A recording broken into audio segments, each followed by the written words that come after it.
لله وكفى والصلاة والسلام على سيد الرسل وخاتم الأنبياء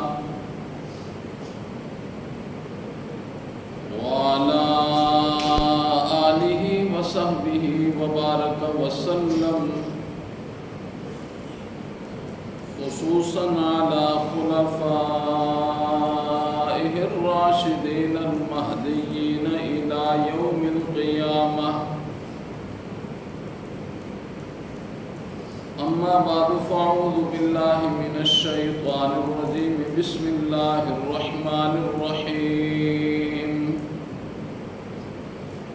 وإنك لعلى خلق عظيم. صدق الله العظيم وصدق رسوله النبي الكريم، ونحن على ذلك لمن الشاهدين والشاكرين، والحمد لله رب العالمين. وقال النبي صلى الله عليه وسلم: إنما بعثت لأتمم حسن الأخلاق. وقال النبي صلى الله عليه وسلم: إنما بعثت لأتمم مكارم الأخلاق. اللهم صل على محمد وعلى آل محمد كما صليت على إبراهيم وعلى آل إبراهيم إنك حميد مجيد. اللهم بارك على محمد وعلى آل محمد كما باركت على إبراهيم وعلى آل إبراهيم إنك حميد مجيد. رب اشرح لي صدري ويسر لي أمري واحلل عقدة من لساني يفقهوا قولي. رب زدني علما رب زدني علما رب زدني علما.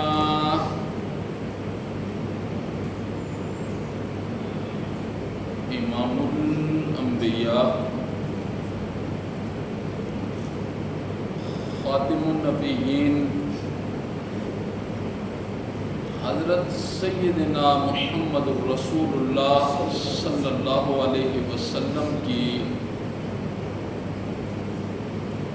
سیرت طیبہ کے عنوان پر گزشتہ جمعۃ المبارک میں آپ کی سیرت کا ایک جز آپ کے سامنے رکھا، جس میں اللہ رب العزت نے آپ کو سراجم منیرہ فرمایا، آفتاب کے ساتھ تشبیہ دی. جیسے آسمان کے ستارے اور چاند آفتاب سے روشنی لیتے ہیں، بالکل اسی طریقے سے امام الانبیاء بھی آفتاب نبوت ہیں. جتنے بھی انبیاء کو علم عطا کیا گیا وہ اسی آفتاب کی روشنی میں عطا کیا گیا.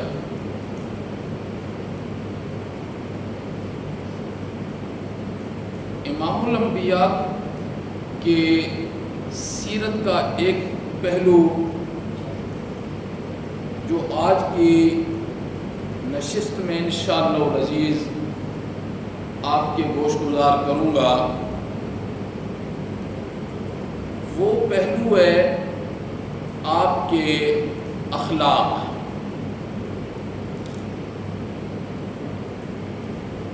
اللہ رب العزت نے قرآن مجید میں ارشاد فرمایا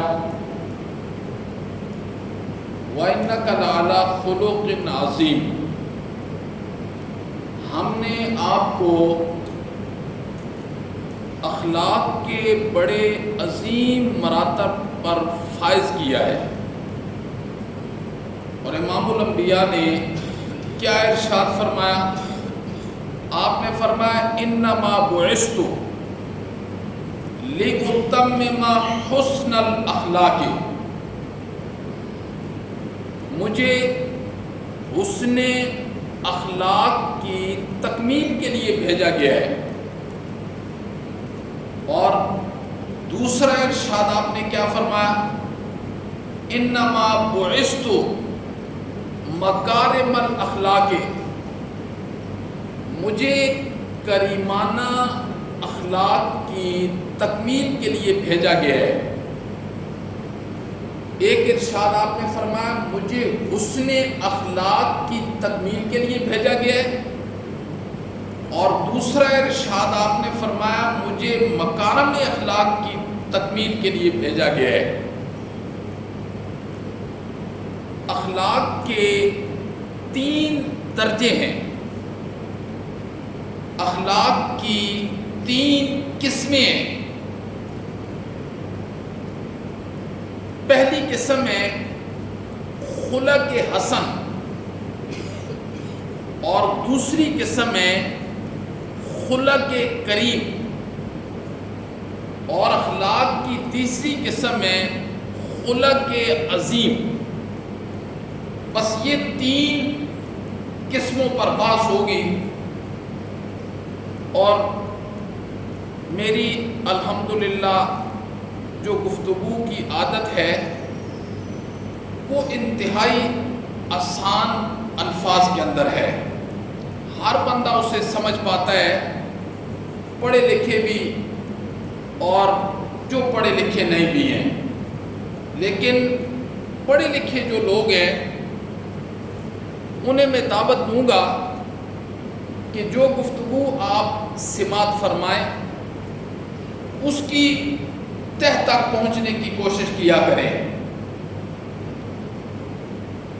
امام الانبیاء نے ارشاد فرمایا مجھے حسن اخلاق کی تکمیل کے لیے بھیجا گیا، اور مجھے مکارم اخلاق کی تکمیل کے لیے بھیجا گیا۔ اخلاق کی 3 قسمیں ہیں، خلق حسن، خلق کریم اور خلق عظیم۔ سب سے پہلی قسم جو ہے وہ خلق حسن ہے۔ خلق حسن کا معنی کیا ہے؟ خلق حسن کا معنی ہے کامل درجے کا عدل کرنا۔ خلق حسن کا معنی ہے کامل درجے کا عدل کرنا۔ کیا مطلب؟ کسی بندے نے آپ کے ساتھ کوئی نیکی کی ہے، آپ بھی اس کے ساتھ اسی طریقے کی نیکی کر دیں، یہ خلق حسن ہے۔ مثلا ایک بندے نے آپ سے ملاقات کی، اور ملاقات کے وقت اس نے کہا السلام علیکم، تو آپ نے جواب میں کہا وعلیکم السلام، آگے ورحمۃ اللہ وبرکاتہ یہ نہیں کہا۔ یہ کیا ہے؟ خلق حسن، بالکل برابری سرابری کر دینا۔ کسی بندے نے آپ کو تھپڑ مار دیا ایک، آپ نے بھی اسے ایک تھپڑ مار دیا، اس نے گالی نکالی، آپ نے بھی گالی نکال دی، تو برابری سرابری، برابری سرابری۔ یہ خلق حسن اللہ رب العزت نے سب سے پہلے حضرت ابراہیم علیہ السلام کو عطا کیا تھا کہ آپ اس خلق حسن کے ذریعے اپنی امت کی تربیت کرے. ان کی امت کا مزاج کیا تھا؟ حضرت ابراہیم علیہ السلام کی امت کا کیا مزاج تھا؟ مثال کے طور پر سمجھانے کے لیے ایک بندہ آیا، اس نے دوسرے بندے کی چادر کو پھاڑ دیا. اب جس کی چادر کو پھاڑا ہے یہ کیا کرتا تھا؟ یہ صرف اس کی چادر نہیں پھاڑتا تھا، اس کے کپڑے بھی پھاڑ دیتا تھا، اس کے گھر تک کو جلا دیتا تھا کہ میرا نقصان کیوں کیا ہے. تو اللہ رب العزت نے سب سے پہلے حضرت ابراہیم علیہ السلام کو خلق حسن عطا فرمائے. آپ نے فرمایا کہ آپ خلق حسن کے ذریعے سے اپنی امت کی تربیت کریں. تربیت کیا کریں؟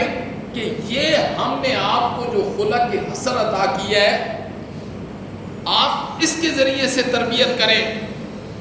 چاہے مقابلے میں کافر ہی کیوں نہ ہو، اگر وہ نیکی کرے تو اس کے ساتھ نیکی کریں، اگر وہ برائی کرے تو اس کے ساتھ برائی کریں.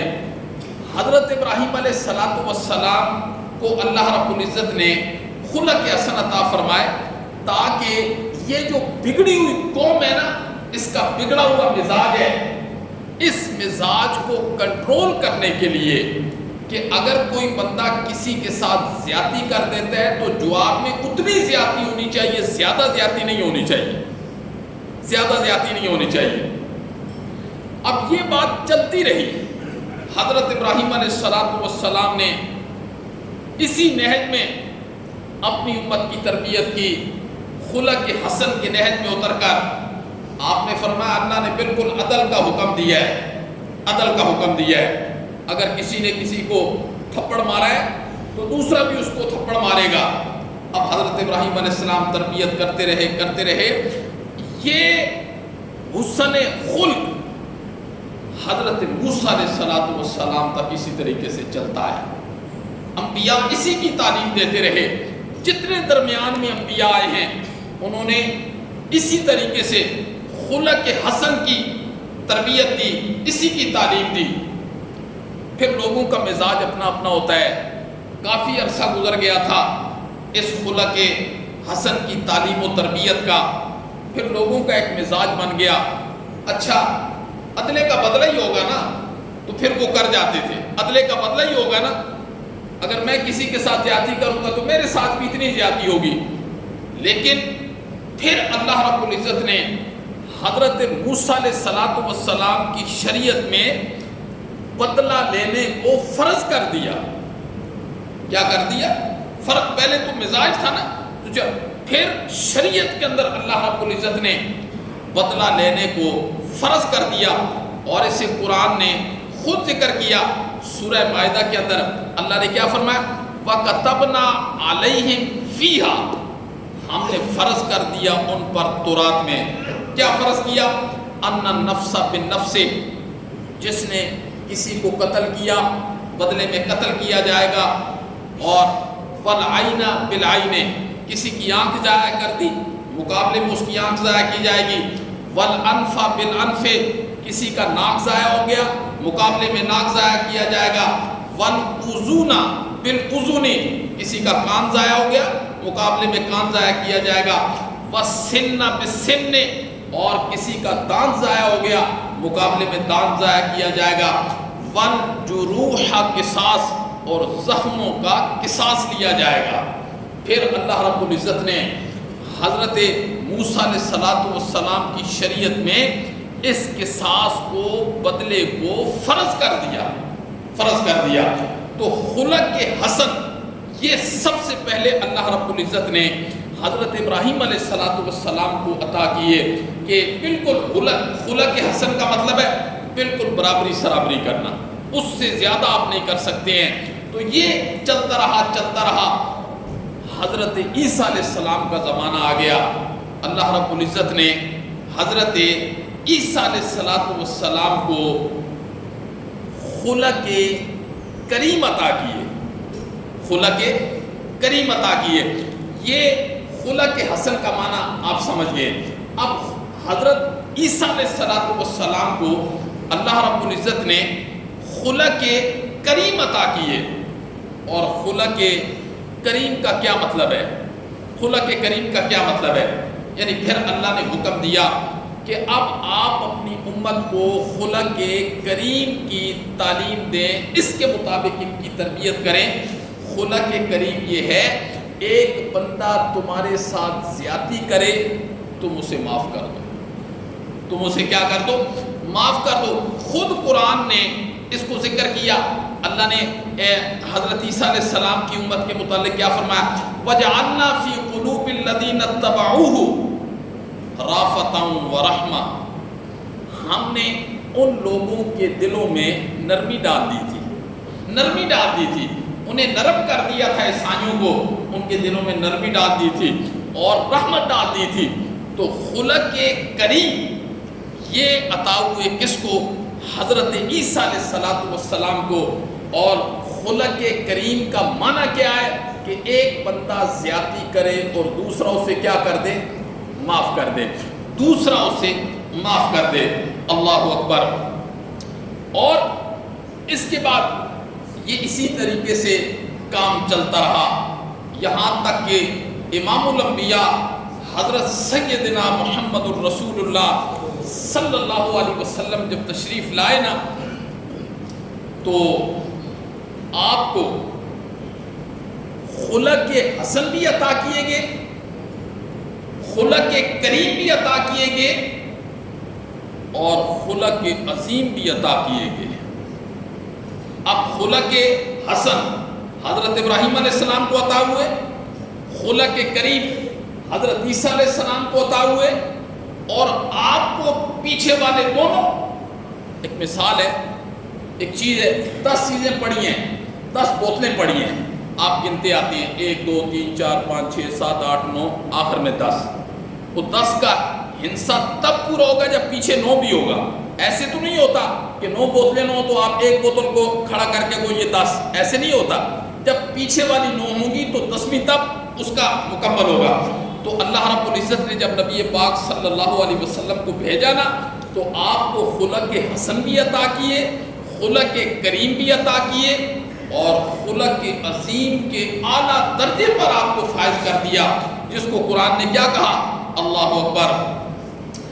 وَجَزَاءُ سَيِّئَةٍ سَيِّئَةٌ مِثْلُهَا فَمَنْ عَفَا وَأَصْلَحَ فَأَجْرُهُ عَلَى اللَّهِ إِنَّ اللَّهَ لَا يُحِبُّ الظَّالِمِينَ.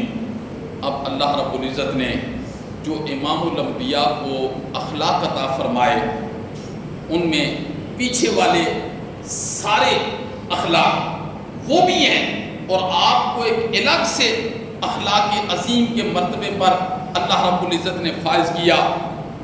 اب اللہ نے فرمایا میرے نبی کی جو شریعت ہے اس میں بندہ بدلہ بھی لے سکتا ہے، اس میں بندہ معاف بھی کر سکتا ہے. یہ جو اللہ رب العزت نے امام الانبیاء کو خلق حسن اور خلق کریم پیچھے والے عطا کیے، اس کی حکمت کیا تھی؟ اس کی حکمت یہ ہے کہ کئی لوگوں کا یہ مزاج ہوتا ہے، وہ کہتے ہیں ہم نے بدلہ لینا ہی لینا ہے، اور کئی لوگوں کا مزاج ہوتا ہے وہ کہتے ہیں ہم نے معاف کر دینا ہے. اگر اللہ رب العزت خلق حسن اور خلق کریم یہ آپ کو نہ عطا کرتے تو پھر وہ لوگ جن کے مزاج کے اندر بدلہ لینا ہے وہ بھی اسلام کے قریب نہ آتے، اور وہ لوگ جن کے مزاج کے اندر معاف کر دینا ہے وہ بھی اسلام کے قریب نہ آتے، کہ اسلام کے اندر تو یہ چیز ہے ہی نہیں ہے. اللہ رب العزت نے امام الانبیاء کو کتنا خوبصورت دین عطا فرمایا، کتنی خوبصورت شریعت عطا فرمائی. آپ نے خلق حسن بھی عطا کیے اور خلق کریم بھی عطا کیے، اور خلق عظیم کے اعلیٰ مراتب پر فائز کر دیا. خلق عظیم کسے کہتے ہیں؟ خلق عظیم کسے کہتے ہیں؟ خلق عظیم کا مطلب یہ ہوتا ہے کہ بندے نے زیادتی کر دی، اور زیادتی کرنے کے بعد جس بندے کے ساتھ زیادتی ہوئی ہے وہ اسے معاف کر دے، وہ اسے معاف کر دے، اور صرف معافی نہ کرے بلکہ معاف کرنے کے بعد اس کے ساتھ نیکی والا بھی کوئی معاملہ کر دے، نیکی والا بھی کوئی معاملہ کر دے۔ یہ خلق عظیم ہے جسے قرآن نے کیا کہا؟ واعف عنہم واستغفر لہم وشاورہم فی الامر۔ یہ خلق عظیم، اس کا معنی ہے، خلق عظیم کا کیا مطلب ہے؟ ایک بندے نے تمہارے ساتھ زیادتی کر دی ہے، اب خلق عظیم یہ کہتا ہے واعف عنہم، تم اسے معاف کر دو۔ پھر خلق عظیم یہاں تک نہیں رکتا، خلق عظیم کہتا ہے واستغفر لہم، معاف کرنے کے بعد اس کے لیے اپنے اللہ سے استغفار بھی مانگو۔ کیا استغفار؟ مولا میں نے معاف کر دی ہے، مولا تو بھی معاف کر دے۔ اور خلق عظیم پھر یہاں تک نہیں رکتا، آگے خلق عظیم کی تشریح میں کیا؟ وشاورہم فی الامر، اگر وہ تمہارا رشتہ دار ہے، تمہارا دوست ہے، جیسے وہ پہلے تمہاری مجلس میں آیا کرتا تھا، بعد میں معاف کرنے کے بعد، اس کے لیے استغفار کرنے کے بعد، وشاورہم فی الامر، جیسے پہلے تم اس کے ساتھ مشورہ کیا کرتے تھے، بعد میں بھی پھر اسی طریقے سے اس کے ساتھ مشورہ جاری رکھو، تاکہ اس کے دل سے یہ بات نکل جائے کہ یہ مجھ سے ناراض ہے، اسے یہ پتہ چل جائے۔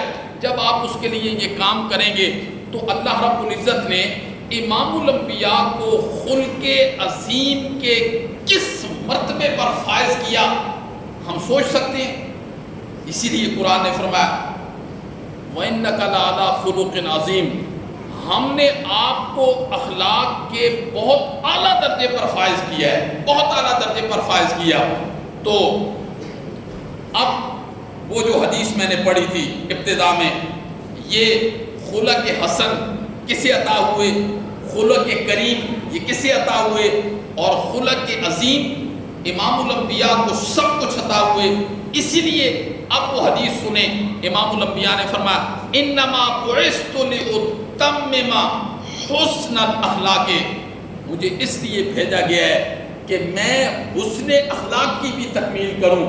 انما بعثت، مجھے اس لیے بھی بھیجا گیا ہے لاتمم مکارم الاخلاق، کہ میں مکارم اخلاق اس کی بھی تکمیل کروں، یعنی وہ اخلاق جو حضرت ابراہیم علیہ السلام کو ملے اور وہ اخلاق جو حضرت عیسیٰ علیہ السلام کو ملے، مجھے اللہ رب العزت نے ان اخلاق کی تکمیل کے لیے بھیجا، اور مجھے اللہ رب العزت نے اخلاق کے عظیم کے درجے پر مجھے اللہ رب العزت نے فائز کر دیا۔ اللہ اکبر۔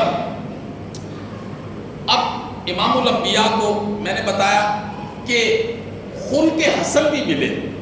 خلق حسن کسے کہتے ہیں؟ برابری سرابری کرنا۔ اس کی مثال کیا ہے؟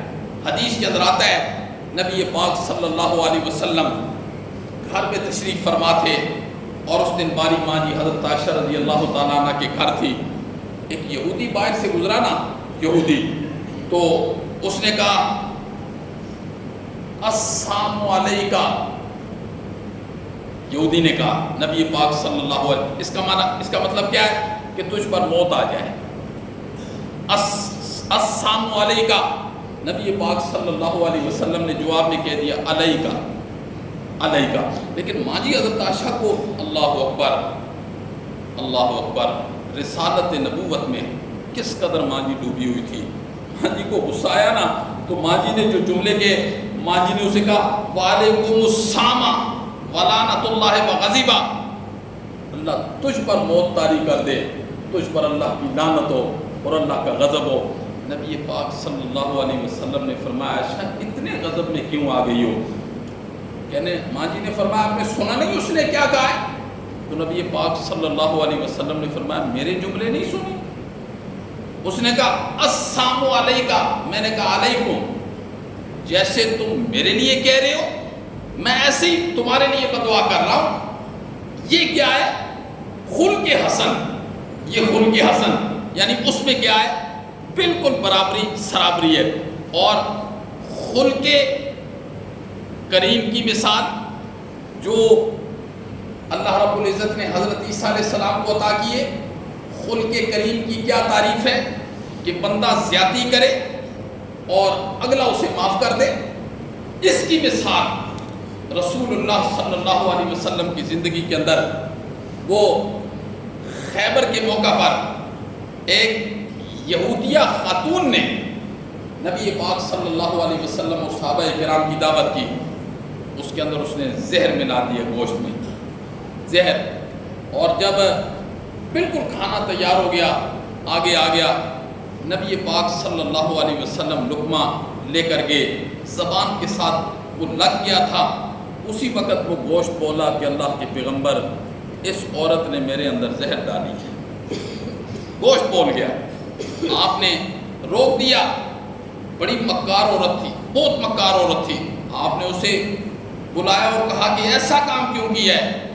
اس نے مکاری سے کہا، اس نے کہا ہم نے یہ سمجھا اگر آپ جھوٹے نبی ہیں تو آپ ہماری جان چھوٹ جائے گی، اگر آپ سچے نبی ہیں تو وحی کے ذریعے آپ کو پتہ چل جائے گا، مکاری۔ خیر نبی پاک صلی اللہ علیہ وسلم نے اسے معاف کر دیا تھا۔ اسے کیا؟ یہ کیا ہے؟ خلق کریم، خلق کریم کہ ایک بندہ زیادتی کرے اور دوسرا اسے کیا کر دے؟ معاف کر دے۔ ایک ہے خلق حسن، پورا بدلہ، کامل بدلہ، اس سے زیادہ نہیں، اور ایک ہے خلق کریم، یعنی اگلا زیادتی کرے تو بندہ اسے معاف کر دے، اور ایک ہے خلق عظیم، اللہ اکبر، خلق حسن اور خلق عظیم، دونوں کی مثالیں بھی آئی ہیں حدیث کے اندر، خلق حسن اور خلق عظیم۔ طائف کا موقع ہے، طائف کے غزوے کے بعد واپس آئے، حنین کی طرف آ رہے تھے، تو ایک صحابی ہیں جن کا نام آتا ہے ابو رحم غفاری رضی اللہ تعالیٰ عنہ۔ یہ کہتے ہیں میری سواری جو اونٹنی تھی وہ بہت پھرتیلی تھی، تو اچانک وہ نبی پاک صلی اللہ علیہ وسلم کی سواری کے ساتھ لگی نا، تو آپ کا پاؤں زخمی ہو گیا، تو آپ نے چھڑی آپ کے ہاتھ میں تھی، آپ نے اسے ایسے مارا، آپ نے فرمایا ہمیں آپ نے اتنی تکلیف پہنچائی ہے۔ اب وہ جو صحابی تھے وہ بہت پریشان ہوئے، بہت پریشان ہوئے، جب منزل پر پہنچے تو وہ غائب ہو گئے، صبح پہنچے، رات تک غائب رہے، پھر واپس آئے اور آ کر انہوں نے دوسرے اپنے ساتھیوں سے عرض کیا کہ وہ سمجھ گئے کہ آپ کہیں اللہ کی طرف سے وحی کا زمانہ ہے، قرآن نہ نازل ہو جائے میرے متعلق، تو فرمایا کہ میرے متعلق کوئی پوچھا؟ تو صحابہ نے فرمایا نبی پاک آئے تھے، انہوں نے پوچھا وہ کدھر ہے؟ کہتے ہیں جب یہ بات میرے کانوں تک پہنچی نا، میری حالت ایسی ہو گئی کہ اگر کوئی مجھے کاٹ بھی دیتا تو میرے جسم سے خون باہر نہ نکلتا، یعنی خوف کی وجہ سے، یعنی میرے جسم کا خون، یہ کیفیت ہو گئی۔ تو نبی پاک صلی اللہ علیہ وسلم کے پاس میں ڈرتا ہوا پہنچا، تو آپ مسکرانے لگے، آپ نے فرمایا وہ جو میں نے چھڑی تجھے ماری تھی نا، وہ میں نے اس لیے ماری تھی کہیں میرے اللہ کو تجھ پر غضب نہ آ جائے، یہ خلق حسن ہے، یہ چھڑی میں نے اس لیے ماری تھی کہ کہیں میرے اللہ کو تجھ پر جلال نہ آ جائے۔ اب برابری سرابری ہو گئی، میرا پاؤں زخمی ہوا، میں نے چھڑی مار دی، یہ خلق حسن، اور ساتھ ہی خلق عظیم۔ پھر آپ نے فرمایا یہ جو بکریاں نا، جا یہ میں نے تجھے دی، جب سے میں نے چھڑی ماری تھی نا، میرے دل کے اندر عجیب کلک تھی اس کہ میں نے یہ کیوں کیا ہے، اس کے بدلے میں آپ نے فرمایا یہ بکریوں کا ریوڑ ہے، یہ لے لو۔ وہ صحابی کہتے ہیں میں نے بکریاں گنی نا تو وہ 80 بکریاں تھیں جو نبی پاک صلی اللہ علیہ وسلم نے صرف اس کے بدلے میں جو مجھے چھڑی ماری تھی نا، اس کے بدلے میں جو دی۔ تو اللہ رب العزت نے آپ کو خلق حسن بھی عطا کیے، خلق کریم بھی عطا کیے، اور خلق عظیم بھی عطا کیے۔ اور خلق عظیم کی ایک مثال جب ہم پڑھتے ہیں حدیث کی کتابوں میں، اللہ اکبر، امام الانبیاء کو اللہ نے کیسے خلق عظیم، ایک دیہات سے بندہ آیا، دیہات سے بندہ آیا، وہ کافر بھی ہے اور مشرک بھی ہے، آیا اور اس قدر نبی پاک صلی اللہ علیہ وسلم کے ساتھ بدتمیزی کا اس نے مظاہرہ کیا. آپ کے کاندھے پر چادر تھی. وہ دیہاتی آیا نا, اس نے اتنی زور سے چادر کھینچی نا, اتنی زور سے کہ چادر کے کونے سے آپ کا کاندھا بھی زخمی ہو گیا, اور کہنے لگا یہ مال نہ آپ کا ہے اور نہ آپ کے والد کا ہے, یہ تو اللہ کا ہے, ہمیں دو. آپ خاموش رہے. آپ نے فرمایا ٹھیک ہے یہ تو اللہ کا ہے, تو یہ جو زیادتی کی ہے اس کا بدلہ تو میں لوں گا, یہ جو زیادتی کی ہے اس کا بدلہ میں لوں گا. مال ٹھیک ہے یہ اللہ کا ہے, یہ میرا نہیں ہے, بیت المال یہ میرا نہیں ہے, لیکن اب وہ کافر ہے, مشرک ہے. اس قدر اعتماد کے ساتھ اس نے واپسی جملے کیا کہے نبی پاک صلی اللہ علیہ وسلم, کہنے لگا اللہ اکبر, بڑے عجیب جملے تھے. لِأَنَّكَ لَا تُكَافِي بِالسَّيِّئَةِ السَّيِّئَةِ, مجھے یہ یقین ہے کہ آپ برائی کا بدلہ برائی سے نہیں دیتے. اس قدر اعتماد کے ساتھ اس نے یہ جملے کہے نا کہ مجھے یقین ہے کہ آپ برائی کا بدلہ برائی سے نہیں دیتے. اس کے ان جملوں پر نبی پاک صلی اللہ علیہ وسلم مسکرانے لگے. آپ نے صحابہ سے فرمایا ایک اونٹ سے جو کا دے دو اور ایک اونٹ سے کھجوروں کا دے دو. یہ کیا ہے؟ یہ خلق عظیم ہے جو اللہ رب العزت نے, اللہ اکبر, ابھی ہجرت نہیں کی تھی, ہجرت نہیں کی ہے. مکہ کے اندر ایک مرتبہ نبی پاک صلی اللہ علیہ وسلم بیت اللہ میں آئے اور بیت اللہ کی چابی عثمان شیبی کے پاس تھی. آپ نے اسے فرمایا کہ شیبی مجھے چابی دے دو, میں بیت اللہ کے اندر جانا چاہتا ہوں. شیبی نے کہا میں نے چابی نہیں دینی ہے, چابی نہیں دینی ہے. پھر نبی پاک صلی اللہ علیہ وسلم نے فرمایا شیبی وہ کیسا وقت ہوگا, میں تیری جگہ پہ کھڑا ہوں گا, تو میری جگہ پہ کھڑا ہوگا, وہ کیسا وقت ہوگا. وہ شیبی کہنے لگا یہ تخیلات ہیں, یہ خیال ہیں, یہ کیسے ہو سکتا ہے کہ آپ میری جگہ پہ آ جائیں اور میں اللہ اکبر. پھر جب فتح مکہ ہوا نا, اللہ اکبر, نبی پاک صلی اللہ علیہ وسلم اسی جگہ پہ کھڑے تھے جس جگہ شیبی کھڑا تھا, اور چابی بھی بیت اللہ کی آپ کے پاس تھی.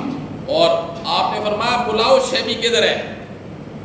جب بلایا نا تو آپ نے فرمایا شیبی کو وقت یاد ہے جب میں نے تجھے کہا تھا ایک وقت ایسا آئے گا, وہ کیسا وقت ہوگا کہ میں تیری جگہ پہ کھڑا ہوں گا اور تو میری جگہ پہ, اللہ اکبر.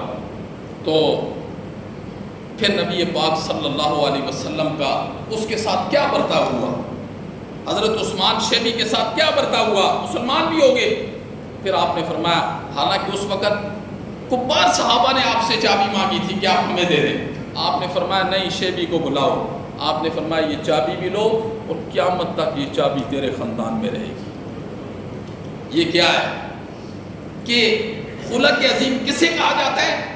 واعف عنہم واستغفر لہم وشاورہم فی الامر, کہ خلق عظیم نبی پاک صلی اللہ علیہ وسلم کو جو اللہ نے عطا کیے, یہ باتیں سننی آسان ہے, عمل کرنا بہت مشکل ہے.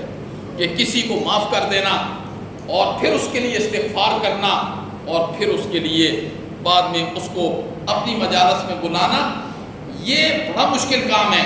جو نبی پاک صلی اللہ علیہ وسلم کو, اللہ اکبر, حضرت حمزہ کے ساتھ کتنی محبت ہے, اور جنگ احد کے وقت کفار کی طرف سے حضرت ابو سفیان ہے, حضرت ابو سفیان ہے, 70 صحابہ شہید ہوئے.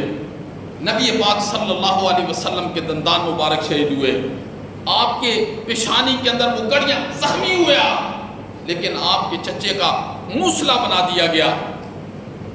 نبی پاک صلی اللہ علیہ وسلم کو اتنی محبت تھی, آپ نے فرمایا میں 70 کا موصلہ بناؤں گا. اللہ نے فرمایا نہ میرے پیغمبر, آپ کو یہ اختیار نہیں ہے, میں چاہوں تو سزا دوں, میں چاہوں تو معاف کر دوں, آپ انہیں معاف کر دیں. پھر کیسے معاف کیا کہ جب فتح مکہ والے دن ادھر سے جنگ احد میں جو کفار کی طرف سے قیادت کر رہے تھے ابو سفیان, آپ نے فرمایا آج جو ابو سفیان کے گھر میں آ جائے گا ہم اسے بھی پناہ دے دیں گے. عزت کیسی بخشی ہے اس کے بعد. تو اخلاق کے عظیم اللہ رب العزت نے امام الانبیاء کو عطا کیے. آج ہم امام الانبیاء کی امت میں اپنے آپ کو شمار کرتے ہیں، ہمارے اندر بھی کوئی، ہمارے جسم کے اندر بھی کوئی دین اور شریعت کی کوئی تاثیر ہونی چاہیے کہ نہیں ہونی چاہیے؟ ہم کس اعتبار سے کہہ رہے ہوتے ہیں اپنے آپ کو مسلمان؟ آج ملک پر نظر ڈالیں، ملک میں کتنا افراتفری کا عالم ہے، اور مذہبی نام پر کتنا فساد آج ڈالا جاتا ہے، لسانی اعتبار سے کتنا فساد ڈالا جاتا ہے، صوبائی سطح پر ہمارے اخلاقیات کی کیا صورتحال ہے۔ چلو وہ تو جو ہے سو ہے، جو ہے سو ہے، اللہ اکبر، کم از کم میرے محترم گھر کے اندر وہاں تو ہمارا اختیار چلتا ہے، ایک محلے کی سطح پر، گلی کی سطح پر، مسجد کی سطح پر تو کم از کم ہمارے اخلاقیات درست ہونے چاہیے۔ آج تو گھر کی سطح پر بھی، محلے کی سطح پر بھی، مسجد کی سطح پر بھی جو چیزیں ہمارے اختیار کے اندر ہیں، آج ہم ان کے اندر بھی اتنے کمزور ہیں، اتنے کمزور ہیں کہ بندہ جب دیکھتا ہے تو حیران رہ جاتا ہے کہ آج ہم مسلمان ہیں، ہماری کیا صورتحال ہے۔ امام الانبیاء نے فرمایا جس کے اخلاق نہیں ہیں اس کا تو ایمان ہی نہیں ہے، اس کا تو ایمان ہی نہیں ہے۔ لیکن اس پرفتن دور کے اندر آج ہم دین سے اتنا دور ہو چکے ہیں، اگر میرے اندر کوئی غلطی ہے اور میری غلطی سے کسی دوسرے کو تکلیف ہو رہی ہے، مجھے کبھی احساس نہیں ہوتا، مجھے کبھی احساس نہیں ہوتا کہ یہ میرا پڑوسی ہے، میری غلطی کی وجہ سے اس سے تکلیف ہو رہی ہے، یہ میری غلطی کی وجہ سے پریشان ہے، خدا باعث شاید ہے یہ احساس ہی ختم ہو گیا ہے۔ اگر دوسرا بندہ مجھے یہ بتلاتا ہے کہ حضرت آپ کے اندر یہ غلطی پائی جاتی ہے، بجائے اس کے کہ میں اپنی غلطی کو درست کروں، میں اپنی اصلاح کروں، میں اس کے سامنے کھڑا ہو جاتا ہوں، میں اپنی غلطی ماننے کے لیے تیار نہیں ہوتا۔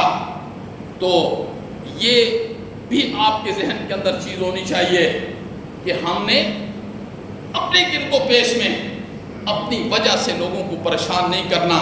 جی بسا اوقات یہ بھی آج کل ہم کیمرے لگاتے ہیں نا جو گلیوں میں، ان کا رخ بھی صرف اس حد تک ہونا چاہیے جس حد تک، جس ضرورت کے لیے ہم نے اسے لگایا ہے۔